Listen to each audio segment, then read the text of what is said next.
Welcome to the epicenter of sports and entertainment. This is the Welcome to the Rude Dog Show. Good afternoon, everyone. This is Rudy Reyes, and yes, the updates are real. This is a real-time conversation I'm having with a former, he's not really former anything because he has his hands in a lot of pies.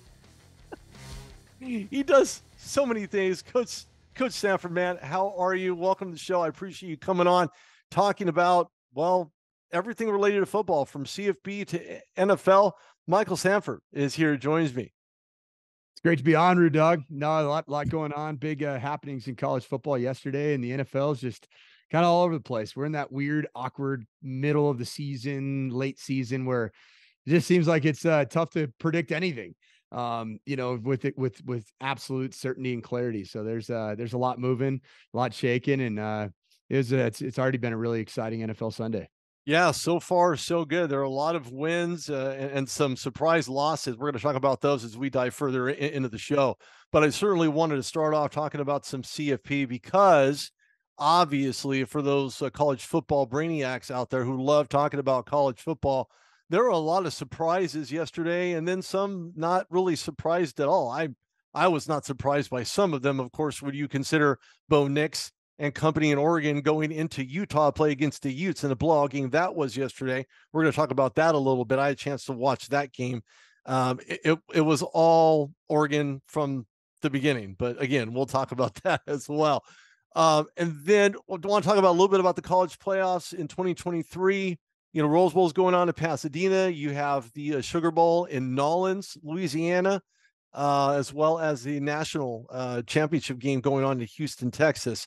And we're going to kind of dive into that and give the full scope and range. But I want to go through this piece by piece because the Oklahoma Sooners with Gabriel, with the guy under center, you know, he looked really good early on. This was more about offensive systems. This was more about how he was able to get into his receivers' hands early and often, which he did. I believe their schemes were not really read well by Kansas early on. But this was a tooth and nail match against a Kansas team that wasn't ranked. They didn't come into this ranked whatsoever. Matter of fact, Oklahoma's next three, obviously now two, are unranked colleges, and they were undefeated heading into this contest. Did you have a chance to watch this game? If so, what are your thoughts about Oklahoma's first loss of the season against Kansas in Kansas? Well, I actually had predicted this result. I really like this Kansas program, what Lance Leopold's built, and how he's built it. He's a guy that comes from the smaller ranks of college football and had been a dominant national champion after national champion head coach at Wisconsin Whitewater. And just his pedigree and how he built his program has just earned my utmost respect. He is a tremendous program builder. He has turned that program around from an absolute dormant program. And I think that they've had just a really impressive season. Just even given the fact that their starting quarterback has been out for a majority of the year. And this was Jalen Daniels was a player that we were expecting to see a lot from. But Jason Bean came in and he just had a fantastic game. It was one of those resilient gut check type performances from him where he did make some mistakes third, fourth quarter that allowed Oklahoma to come back in this game, but ultimately was able to find just explosive plays late in the game. And Kansas just showed who they are, which is a team that is going to be one to watch. This Big 12 right now is a 5-way tie for first place. And so it's almost kind of like not really a Power 5 program or conference right now. And Kansas is just as much in the race to win it as their soon to be SEC former neighbors, Oklahoma and Texas are. So a lot going on in the Big 12. It's a little bit of a cannibalistic kind of environment there in the Big 12 because it seems like everybody just keeps beating each other, which is what the Pac-12 has been known for over the last 5 years. But I really like this Kansas team, and I was really impressed with just their resiliency to find a way to finish that game. Even through the weather delay, it was like an hour weather delay with lightning striking in the first half. I think that even the stadium kind of emptied out because there were some legitimate threats to safety. So for them to do it in one of the biggest games in Lawrence, Kansas in the history of the program, to them to be able to do it with a half full stadium for the second half was even more impressive, because sometimes the collective wind comes out of their sails. So I was very impressed with Kansas. That was the biggest storyline on this, I'd say, pretty interesting college football Saturday. But Kansas is a team that I think is one to watch for the remainder of this year, but certainly next year. Well, I can tell you this much. I'm very impressed, not only with the program, but how they ran the offense, right? We talk about plays within plays and the type of formations and just playing kind of like a smash mouth, right? Because we don't typically think of Kansas as a smash mouth team, but in the college football playoffs, smash mouth teams can get the job done. We've seen Notre Dame, wax all over Pitt yesterday, and that was an absolute destructible game. I matter of fact, I turned it near the end, but even though Pitt scored, it was over before it ever started. Notre Dame's just been on fire. They've been playing just absolutely fabulous all season long. I don't think it's when the bright lights are out. I think that's who they are. That's their identity. But to get off that fodder for just a moment, because I had a chance to do some channel surfing, and my surfing, of course, don't put me on a board in an ocean because I'll probably fall off and drown. But Florida State against Wake Forest was kind of the obvious. It was kind of given, right? When you're playing in the station, in that area against the Demon Deacons, you can never rule out Wake Forest in their entirety. But I mean, look, number 4 against an unranked team is a little kind of a hard pill to swallow, especially if you're the home team. You mentioned, being in unfavorable conditions. I think Oklahoma felt that pressure as well, in a very hostile environment against a very formidable. Maybe they didn't account for them being on the field. Maybe they didn't believe they were going to show up. Maybe they thought by some act of God that Gabriel's going to lead them down the open waters to where they don't fall off the edge of the earth because the water ends somewhere. Florida State just has been playing so good. We'll talk about that starting quarterback in just a moment. But that was kind of a shoe-in for me when Florida State's just been playing like this basically all season long. Now, look, quarterback play, he hasn't really lit up the screen. For some, maybe a Heisman more on the out than he is on the inside. What's your takeaway from that game and the quarterback play of Florida State? Yeah, I've been really impressed. Florida State, even from the opener, getting tested against LSU, and just the second half that they had put together against what's turned out to be a pretty dang, dynamic LSU team with one of the better quarterbacks in terms of statistics. Been really impressed with Travis Henry, and I think it's trying to blank. I think it's Travis Henry, the old running back. Actually, yeah. He's got one of those names he's a 2 first name guy, but I think all of us are going to be knowing his name very soon, because he's playing really good football, and they've been dominant. They are the team right now in the ACC. A lot of people thought that Drake May in North Carolina was going to be the team to watch, but Florida State has just been a team that they're playing all 3 phases incredibly well. Jordan Travis, not Travis Henry. Jordan Travis, but Jordan, you know what? Travis. That's still a 2 first namer. So take your pick. It is, yeah. It's like the old double first names kind of get to you every once in a while. But yeah, I see right now with Jordan Travis, a young player still that is a little bit on the outside looking in as it relates to Heisman. The problem with the ACC right now is he's not going to have that necessarily like that premier matchup, right? Because there isn't that signature Heisman opportunity for him. And LSU, early in the season, it's almost kind of, it feels like 2 seasons ago in the opener, is a week 0 game. I think that he is going to be, that is Jordan Travis, which I will never forget his name. I promise you, Jordan, if you ever listen. He is a player that I believe will be really a Heisman front runner going into next season. And I really like this Florida State team. Mike Norvell's done a very good job with just, a lot of people were calling for his head after last season.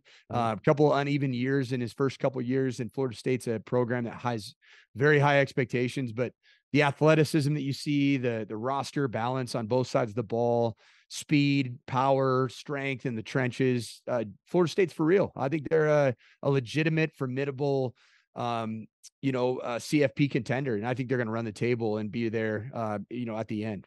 They're going to be really close. I mean, look, they're number 4 right now. That numbers could shift, and we know in college football that those numbers really don't indicate anything other than the rankings for each respective team and the way that they've played and how they played. And a lot of these teams will actually just take a number when they enter the next football season. So it's not as if they, and not to suggest they haven't played up to that dynamic of being ranked 4, but at the same token, Jordan Travis has been showing why he deserves at least to be in some type of conversation about a Heisman.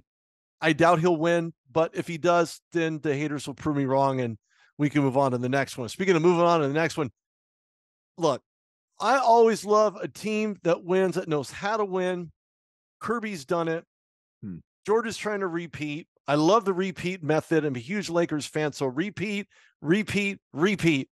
It's not rinse and repeat, it's repeat. And I think Georgia is giving everybody a good reason why they could very well do the very same thing with Bennett.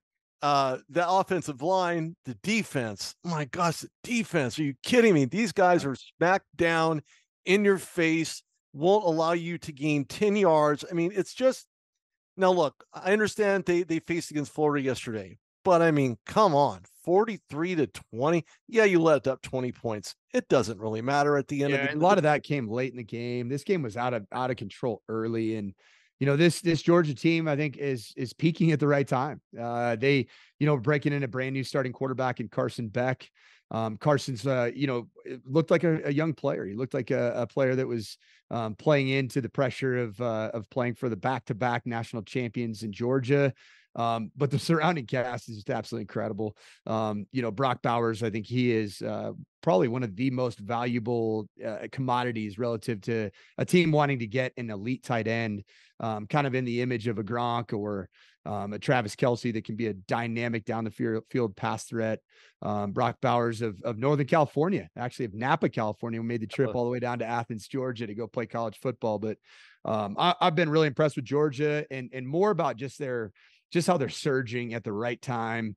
And I think it's just a collision course with them in Alabama. And Alabama's doing the same thing, breaking in another quarterback that I think it was even got benched early in the season.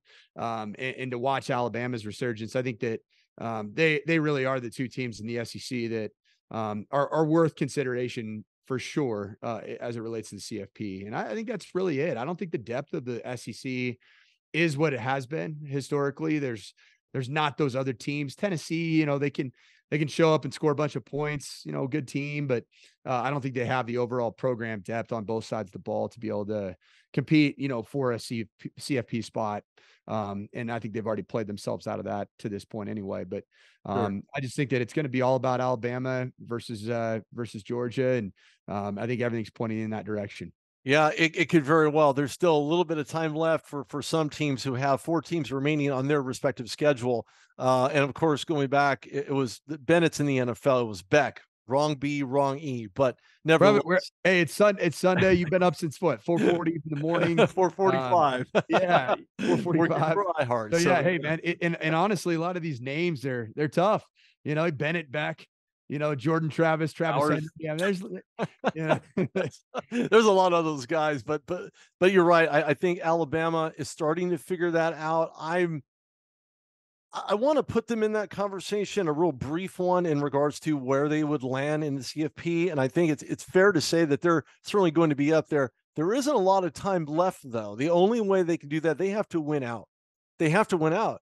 And their schedule is not going to permit an easy road or an easy ride, or maybe the ride on the road is not. Yeah, I think their biggest test is coming this Saturday. It's going to be against LSU, who's ranked number 13, and also, playing good football right now. I don't think that they're a legitimate contender because I think their defense has too many issues. I do think that they are going to pose some problems. Jaden Daniels, quarterback at LSU, is a dynamic playmaker. He's growing every week. They have right now the number 1 graded receiver in the country for that LSU team. That's just been so fun to watch their growth. And they've really been sliding under the radar a little bit. You haven't seen them in any marquee matchups since early in the season, but Alabama goes to Kentucky. Then they have their week 11 cupcake that's so famous in the SEC against the fighting Chattanooga, University of Tennessee, Chattanooga, the Mocs, I believe they're called. Yeah. And then Auburn's in no position to give them a run for their money. So I really can see Alabama running the schedule, running the table with their remaining schedule. And then, sets up the inevitability of them playing Georgia in the SEC title game, which I think, if I see Georgia winning out easily. Alabama should win out, and I think the only path for the SEC to get two teams in would probably be for Alabama to beat Georgia, and then in which case Georgia and Alabama would probably be in the SEC or in the CFP Final Four. Sure. No, absolutely right. And shout out to Jaden Daniels, who's from my hometown in San Bernardino, California. Baller. So good for him. Bad place to be. So with that, moving on, that game yesterday, and I wanted to talk about this game specifically because Oregon just handled, waxed, shaved, I mean, short of diving in the ocean, just handled Utah in ways that no one has handled Utah this season or even last season. I mean, it was a 35-6 contest. It wasn't even close. And I say that literally and figuratively. It was Bo Nix. It was the wide receiving core. It was them getting to the end zone early and often. Defense played lights out. There were turnovers a la carte. I mean, it was just an absolute shakeup for Utah. Maybe it was a game they needed to lose. Maybe it wasn't a game. Did you have a chance to watch this game? If so, what are your thoughts about this game? And how did Oregon become so opportunistic in this Pac-12, ranked 8th, coming in to face Utah in Utah? Well, right now I see, and a lot's going to be made about Washington stumbling through the last 2 weeks of the season. Last night against Stanford, and then the week before against Arizona State. They're undefeated, and they beat this Oregon team. And I think that right now the top of the Pac-12 is better than the top of the SEC, and I don't think we've been able to say that for a long time. But I think it's because of the quarterback play. I think that you have two fantastic quarterbacks. One in Michael Penix Jr. at Washington that I believe is going to be a tremendous pro. I actually project him to be a better pro. Won't get drafted higher most likely than Caleb Williams, but I think he's going to be a better pro because of his overall mental makeup, his ability to throw the ball down the field accurately. And I think he's going to be the kind of player that's going to be highly cerebral and make the checks that you see every NFL quarterback making.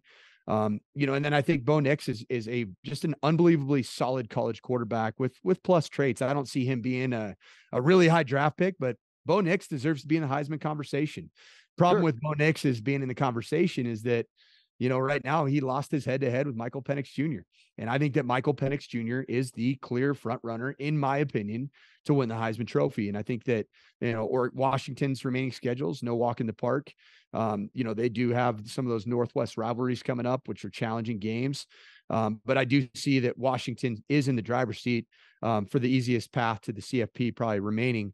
But yeah, I think we are going to see a really, really interesting Oregon team. And I think their Civil War matchup coming up is going to be really interesting against Oregon State. But before that, USC's coming into town, and a lot's made about USC last night or yesterday day game against Cal. Man, that game was a little bit all over the place. Even included a protest from the Berkeley students, which caused a delay in the game. First time I've ever seen that, but certainly a lot happening in the world right now. And we all know that Berkeley has always been the place, maybe in the United States, where most protests start.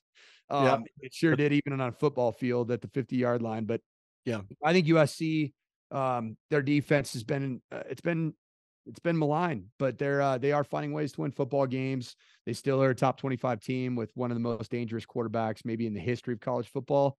They just look really incomplete right now as a team, but I do think that matchup is a kind of marquee matchup that Bo Nix does need to play at a very high level. And this Oregon team's playing really good football. And, I live here in Colorado, and we watched the Buffs going 3-0 up to Eugene. And that was an absolute beatdown in all three phases. And what you saw is a very good defense that Oregon's playing right now. I mean, they holding Utah to 6 points after Utah scored, it seemed like half 100 against SC. There's a massive difference between these two defenses of Oregon and USC. Sure. No, absolutely. You look at Caleb Williams, and it's kind of been a mental breakdown, if you will, of what am I going to do? Did that drop him off the face of the planet for Heisman conversation? Yeah, absolutely. He's not in it. Hasn't won the premier games that he needed to. I think he lost it. I think he gave up his opportunity and left it on the field in South Bend, Indiana.